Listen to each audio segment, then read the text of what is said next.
अस्सलाम वालेकुम नाजरीन, शाहिद चौधरी ऑफिशियल के साथ मैं हूं आपका मेज़बान अब्दुल्ला तनवीर। नाजरीन, आपको ब्रेकिंग न्यूज़ देते चले। नारोवाल मोहल्ला कश्मीरिया में फायरिंग से 3 अफराद जाँ बहक, जिनमें इमरान भट्ट, शाहिद रफ़ीक भट्ट और जफ़र इकबाल जो कि स्पेशल ब्रांच का ये कांस्टेबल भी था, और साथ एक राहगीर भी जख्मी किया गया। वाक़े के पीछे की क्या मुहरक़ात है, सुनने में आ रहा है कि ये वो ख़ानदान था जिनके बड़ों के ऊपर तकरीबन 150 से ज़्यादा मुकदमात दर्ज थे। आखिर क्या रीज़न है कि सगे भाई ने भाई को ही मरवा दिया, जानना चाहेंगे हम senior crime analyst Shahid Chaudhary साहब से। अस्सलाम वालेकुम सर। वालेकुम अस्सलाम। सर कैसे हैं आप? अल्लाह का शुक्र। सर एक और बड़ी खबर आ गई है नारोवाल के हवाले से। सर सगे भाई ने भाई को ही मरवा दिया, ये मसला क्या था? अब्दुल्ला, पता है क्या, मैंने एक प्रोग्राम किया हुआ आज से 3 साल पहले ना, उसमें मैंने हाजी एहसान उर्फ छाना और अरफान मलंगी, यानी मैंने, अगर आप शाहिद चौधरी ऑफिशियल पे जाकर उसे सर्च करते हैं ना, और साथ आप लिखें हाजी एहसान उर्फ छाना और अरफान मलंगी, तो ऊपर एक स्टोरी आ जाएगी। मैंने इन बड़ों की ना, यानी कि ये जो किरदार कत्ल हुआ है इमरान भट्ट और इसका भाई जमान उर्फ कुगी, मैंने इन सब के जो है ना हालातों वाक़यात लोगों के सामने रख दिए हैं कि इस खानदान के ऊपर कितने मुकदमात थे। इस खानदान के जो बड़े हैं ना, अरफान मलंगी, वो सजाए मौत रहा हुआ है, उसके बाद उम्र कैद रहा है, और उसके अलावा जो हाजी छाना था ना, इसके ऊपर कमो बेश 33 के करीब जो है ना नामजद FIR थी, जो मेरे जराए ने मुझे बताया हुआ है, क्योंकि मेरा इनके साथ ताल्लुक भी था। हाजी छाना मेरे पास लाहौर आता था, उस वक्त ये पूरे जोरों में मफरूर था। अरफान मलंगी मुझे बाद में मिला है, जिस वक्त हाजी छाना ये युगंडा होटल से राना हसीबन जब इनको पकड़ लेते ना, और उमर बिरक साहब इकबाल टाउन तैनात थे, और उसी दौरान जो है ना अरफान मलंगी वहां पे गया था थाना इकबाल टाउन, और दोनों भाइयों को ले जाकर जो है ना उमर बिरक साहब की टीम के इंचार्ज राना हसीब अंजम ने पुलिस मुकाबले में पार कर दिया था। ये दोनों भाई वक्तन फवक्तन जो है ना मेरे पास आते थे लाहौर में, और मेरे पास आके स्टे भी करते थे। हालांकि मुझे इनके पकड़ने के बाद पता लगा कि इनके ऊपर इतने मुकदमात थे, अदरवाइज वो हाजी छाने की पर्सनैलिटी ऐसी थी, वो मेजर लगता था आर्मी का। अच्छा अब्दुल्ला, अब आपको मैं ये बताता हूँ, ये जो कुकी है ना, इसके ऊपर जो है ना इल्जाम था कि वहां सब्ज मंडी जो है ना नारोवाल में, वहां पर इसने अपने भाइयों के कहने पर जो है ना अपने दुश्मनों के ऊपर सुबह साइकिल के ऊपर जाकर ना, और एक किट थी इसके पास ना, जो क्रिकेट बैट को रखने वाली किट होती है, उसके अंदर इसने AK-47 रखी हुई थी, और मंडी में जाकर इसने ट्राउजर अपने जॉगर पहने हुए थे। लोगों ने समझा बंदा मंडी में फल खरीदना है एक्सरसाइज करके, तो वहां पर उतर के उसने साइकिल से जो है ना वो गन खोली थी, बैग खोला है, क्लाशन को निकाल के वहां पे को 13 कहता है, को 20 कहता है, इस तरह जो है ना छट्टे मार के अफराद को हलाक कर दिया था। वहां पे एक अजमतुल्ला बंदा था, इसी अड्डे के तनाजर पर, यानी ये जो अड्डा है ना, जिस अड्डे से ये भाई कत्ल हुआ है, इस अड्डे की एक दिन की आमदन जो थी ना, कम से कम 10 लाख रुपया थी। अच्छा, उसकी वजह ये थी कि इनके पास 30 के करीब जो है ना, ये जो रहती है टोयोटा हाईएस्ट गाड़ी इनकी अपनी है, उसके अलावा 8 से 10 बसें इनकी अपनी हैं। सन रूफ जो होते हैं, जो बड़े डाले होते हैं, बड़ी जो वैगन से बड़ा एक होती है, क्या उसको कहते हैं, वो भी 20 या 15 के करीब जो है इनके जाती हैं। अब वो जो अड्डा है ना, जिस अड्डे से ये भाई कत्ल हुआ है इमरान भट्ट, इसका इल्जाम कुगी पे आ रहा है। कुगी का नाम है जमान। ये इस वक्त जो है ना कनाडा के अंदर, क्योंकि कनाडा का ये नेशनल था। अब आप ये देखें कि ये जो अड्डा है ना, जिसकी वजह से ये इमरान भट्ट कत्ल हुआ है, ये खरबों रुपए की प्रॉपर्टी है, और ये जो है ना कम से कम 7 से 8 एकड़ पर जो है ना ये जो है ये अड्डा बना हुआ है। अब आप ये देखें कि ये जायदाद का रफड़ तो है, लेकिन इसके पीछे जो अभी तक मेरे जराए ने मुझे बताया ना, और मैं यूं कह सकता हूं कि ये स्टोरी सिर्फ मेरे पास है, कोई साफी, अगर नारोवाल का साफी भी इस वाकया को रिपोर्ट करेगा ना, तो उससे कोई ना कोई 2 नंबरी हो जाएगी, या उससे झूठ बोला जाएगा। तो मेरी तो सारी स्टोरी जो है ना, ये जो हवेली है ना जहां पे कल ये अटैक हुआ है, ये पहले तो मैं वो क्लियर कर दूं ना, अड्डा जो है ना, वहां पे जायदाद का रफड़ जो है ना वो ये पड़ा हुआ है। वो जो कुगी है ना, उसने अपने भाई इमरान को ये कहा था, आज से 2 साल पहले भी इनकी वहां नारोवाल में फायरिंग हुई है, और कुगी ने जो है ना इसके ऊपर, इमरान के ऊपर क्लाशन को रख के घोड़ा दबा दिया था। वहां पर इनका एक रिश्तेदार खड़ा था, उसने राइफल ऊपर कर दिया, जो कि फायर ऊपर निकल गया।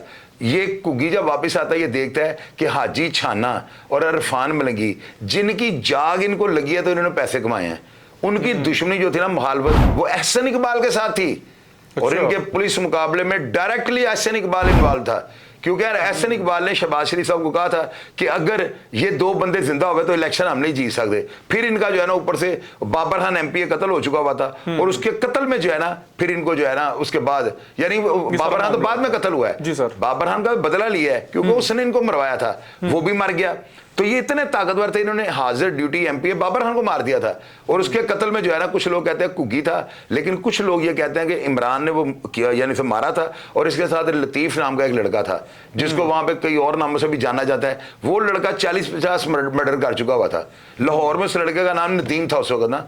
उस लड़के ने इसके साथ इमरान भट्ट के साथ मिलकर जो है ना बाबर खान को मारा था। अब मंडी के कत्ल जो है कुगी ने किए हुए थे और उसके अलावा दुश्मनों की कत्लो गारत में हाजी छाना और इरफान मलंगी मुलव्वस थे। ये इस खानदान का करैक्टर है और ये इनके वालिद को एक थप्पड़ पड़ा था बाजार में, वो सारी स्टोरी मैंने किया, बहुत लंबी हो जाएगी। उस थप्पड़ से ये जंग शुरू हुई थी। सही हो। और एक टाइम आया कि एहसन इकबाल इनसे खौफ खाता था। अभी वो कितना बड़ा मिनिस्टर है, मैं ऑन एयर आपको बता रहा हूं कि उसने शहबाज शरीफ को कहा कि इनका पुलिस मुकाबला करवाया था कि भाई ये बंदे जो है ना अगर ना मरे तो हम इलेक्शन नहीं जीत सकते। तो इलेक्शन की बंदरबार से ही मर गए थे। सही। अब ये जगह जो है ना ये रफड़ ये था कि वो कहता था इमरान भट्ट को कि तुम हाजी छाना और इरफान मलंगी के जो वारिस हैं, यानी सुना कि हाजी छाने का एक बेटा है और वो 23-24 साल उसकी उम्र होगी, तो उस बच्चे को जो है ना उसको कोई हिस्सा नहीं मिल रहा था। ये सारे पैसे खा के ना, अब बड़ा बुरा लफ्ज़ है लेकिन मैं कह दूंगा, ये जायदाद पे सांप बन गया था।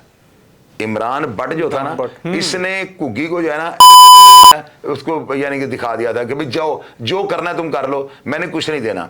2 साल पहले इनकी फायरिंग हुई थी और लैंड क्रूजर के ऊपर जाना, वो बड़ी वीडियो वायरल हुई थी, उसमें दिखाया जा रहा है। मैंने उस वक्त भी प्रोग्राम किया था कि अब खैर नहीं होगी क्योंकि कुगी जो है ना वो असूल परस्त आदमी है। ये नहीं अब लोगों ने नीचे लिखा वो जिंदा है, और भाई वो जिंदा हो या मर गया मुझे क्या बाहर है। मैं आपको ये बात जेन्युइन बता रहा हूं, वो मफरूरी काटने का आती है, उसके बाद कनाडा की नेशनैलिटी है। ये जो है ना अब हुआ क्या है, अब आपको मैं ये बात बताता हूं। उसने कहा इनको हिस्सा दो, इसने इनकार कर दिया है और उसने अपने तमा की खातिर ये काम नहीं किया। उसने ये कहा कि यार बड़े भाइयों जिन्होंने जाग लगाई और आज हम इतने दौलतमंद हुए, उनके बच्चों के साथ इतनी जाती, इस जंग को उसने जो है ना फिर स्टार्ट किया जिसका जो है कल उसका जो है ना इख्तिताम हो गया। ये इसके कत्ल के पीछे। अच्छा सर, अभी सुनने में आ रहा था कि ये जो जमान भट्ट है बेसिकली जो खुगी भट्ट है, ये अड्डा पहले मलकों के पास था, इसने मलकों के भी तमाम तरह अफराद को मार दिया था। यार इन सारे भाइयों ने अड्डे के मालकों को खत्म कर दिया हुआ है, ये बात जेन्युइन है। तो अड्डा इन्होंने छीन के लिया हुआ है। अब आप देखिए अड्डा इन्होंने लिया हुआ है तो यार बराबर खाना चाहिए ना। अगर तुम्हारे हिस्से तुमने बदमाशी कर रही है, जो भी कर रही है, बांट के खाओ। तो ये जो इमरान भट्ट ने, दोबारा आपको बता रहा हूं, सांप बन गया हुआ था। और नीचे कमेंट बॉक्स में लोग लिखेंगे अब इसने जो है ना इमरान भट्ट ने 7 करोड़ रुपए की बुलेट प्रूफ गाड़ी खरीदी है और जो हवेली जिसमें रात ये तराबियां पढ़ते हुए इसको मारा गया, मैं तो शहीद कहूंगा यार, शहीद क्योंकि नमाज पढ़ रहा था वो। सर लेकिन अभी आप कह रहे हैं कि ये सांप बन के बैठा हुआ था। नहीं लेकिन अब्दुल्ला देखे मेरी बात, सांप बन के तो जायदाद पे बैठा हुआ था ना यार। मस्जिद में अगर बंदा नमाज पढ़ रहा तो यहाँ पे कत्ल का लफ्ज मैं नहीं इस्तेमाल करूंगा। नाज तो नहीं ना फिर पूरे किए इसने सर। यार उसको छोड़ दें, लेकिन नमाज पढ़ने वाला बंदा जो है ना, नमाज के दौरान जिसको शहीद कर दिया जाए, अब्दुल्ला कत्ल का तो लफ्ज ही मुंह से नहीं निकलता कि वो अल्लाह के साथ राब्ते में और उसको आपने मार दिया। वो उसके गुनाह अल्लाह ताला बेहतर जानते हैं, लेकिन मेरी नजर में ये बंदा ना शहीद है, शहादत की मौत उसको मिली है, इसको जो है ना शहीद कर दिया गया। अब आप देखिए किस्मत की देवी जो है ना कैसे इसके ऊपर जो है ना इससे नाराज हुई है कि इसके अपने ही गनमैन जो रजिस्टर्ड था वो फायरिंग करके मार के और इसी का वीगा डॉलर लेकर वहां से भाग गया। वो कहते हैं सर वो उधर चला गया, वजीरिस्तान चला गया। आपको पता है मैंने आज से 5-6 दिन पहले प्रोग्राम में कहा था कि गुजरात के अंदर जो है ना अख्तर गुजर ये नमाज पढ़ते हैं, इसको नमाज पढ़ते हुए इसके ऊपर हमला होगा। पता नहीं नामराद लोगों ने मेरा पैगाम सुन लिया है और उसके बाद देखे अगले ही हफ्ते के अंदर उन्होंने नमाज पढ़ते हुए उसको मार दिया। तो इसलिए हमारे प्रोग्राम जो होते हैं ना पूरी दुनिया में देखे जाते हैं, कोई बंदा किसी एंगल से ले लेता है इसको, कोई बंदा किसी पॉइंट ऑफ व्यू से देखता है। अच्छा सर आप एक चीज क्लियर कीजिएगा, इसकी एंडिंग क्या होगी, इख्तिताम क्या होगा? क्या जो खुगी भट्ट है उसको सजा मिलेगी? क्योंकि सुनने में तो आ रहा है वो बाहर के मुल्क में है और इधर हमला भी हो गया, आप क्या समझते हैं सर? अब्दुल्ला कुछ भी नहीं होगा, इसकी वजह पता है क्या है? मैं आपको एक चीज में कई प्रोग्राम में आपको बता चुका हूँ, ये अली बाई बनी होती है। अब एक बंदा स्टेट में मौजूद ही नहीं है, आप उसके ऊपर वादा उसको अगर आप बना रहे हैं, आप उसको कहते हैं कि ये 109 में था, मशवरे में था, तो मशवरा किसी का बाप भी साबित नहीं कर सकता।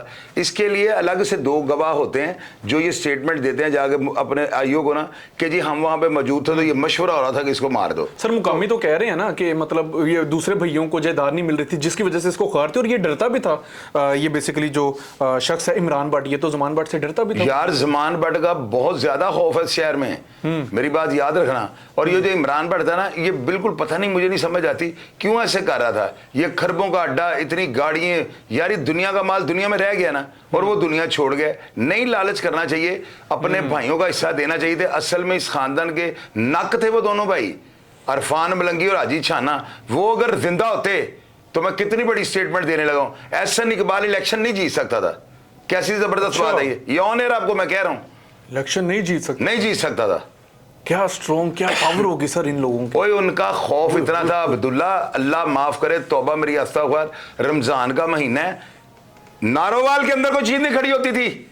नीचे कमेंट बॉक्स में आगे को बंदा बताए। हाजी छाना उसका नाम, ये इनके पास ना नसीबाबाद में जगह थी, जमरोद में, सॉरी जमरोद नहीं, इलाका गैर में, नसीबाबाद एक अलग से इलाका गैर है। तो इन्होंने अपना डेरा बनाया हुआ था। आप मेरी वो वीडियो खोले, मैंने इनका सारा कटा चटा खोल कर रख दिया। आपने सारा एक्सप्लेन किया। सर एक चीज क्लियर कीजिएगा, ये सुनने में है कि जब तरावियां पढ़ रहे थे तो 4 नामालूम अफराद अंदर दाखिल होते हैं, फायरिंग की जाती है। अभी तक कुछ पता चल सके सर कि ये 4 नामालूम? अब्दुल्ला वो जो कुत्ती थी वो चोरों के साथ रली हुई थी ना, उसने बोलना ही नहीं था। अब वो गार्ड जो है ना, उसने आगे से अपने को बंदे बुलाए होंगे, उसने कहा होगा अंदर मैं खड़ा हूं, तो वो बेखौफ जो है ना वो बाहर अंदर आया मस्जिद में। वो मस्जिद नहीं थी ये जो है ना इनकी हवेली है जिसका नाम इनाम भट्ट रखा हुआ है। इसके वालिद का उर्फ शुदा ना नामू भट्ट था। और ये हवेली जो है ना, आप जाके अंदर से देखें, ये पार्लियामेंट हाउस की तरह बनी हुई है। यानी इस हवेली के अंदर जाने वाला बंदा ये समझता था कि मैं कनाडा में आ गया हूं, मैं किसी यूए की किसी बहुत बड़ी स्टेट में, किसी महाराजा के पैलेस में आ गया हूं। आप देखिएगा कमेंट बॉक्स में लोग क्या लिखते हैं। बिल्कुल सर। करोड़ों रुपया जो था ना, इसके अंदर खूबसूरती पे लगाया हुआ है, टाइल्स लगी हुई हैं, पता नहीं क्या क्या कुछ अंदर हुआ हुआ है। मैंने सुना है कि ये पार्लियामेंट हाउस से भी खूबसूरत बिल्डिंग थी, जिसके अंदर इनको कल अटैक करके मार दिया गया। सर मेरा लास्ट आपसे क्वेश्चन होगा, देन हम अपने प्रोग्राम को वाइंड अप करते हैं। अब तक के लिए सर मुझे बड़ी हैरत हुई और दुख भी हुआ है कि वो गार्ड जो रजिस्टर्ड भी था कंपनी की तरफ से, सर आपके मतलब आज के दौर में गार्ड्स के ऊपर एतबार ही नहीं करना चाहिए। अब्दुल्ला उस गार्ड को कम से कम 15-20 करोड़ रुपए मिला होगा, और जिन्होंने हमला किया उनको 15-20 करोड़ रुपए मिल गया होगा, क्योंकि ये खरबों का घपला है। और जो कुगी है ना, उसने बंदे हायर कर लिए होंगे, उसने खुद ही इनका गार्ड रखवाया होगा, और ये बहुत बड़ी साजिश होगी। उसने खुद ही रजिस्टर्ड करवाया होगा, क्योंकि भाई जो थे एक दूसरे के भेदी थे, और घर का भेदी लंका ढाए। यार एक नसीहत लोगों को मैं करूंगा, अब दुनिया का माल यहीं पे रहेगा और इमरान भट्ट कूच कर गया।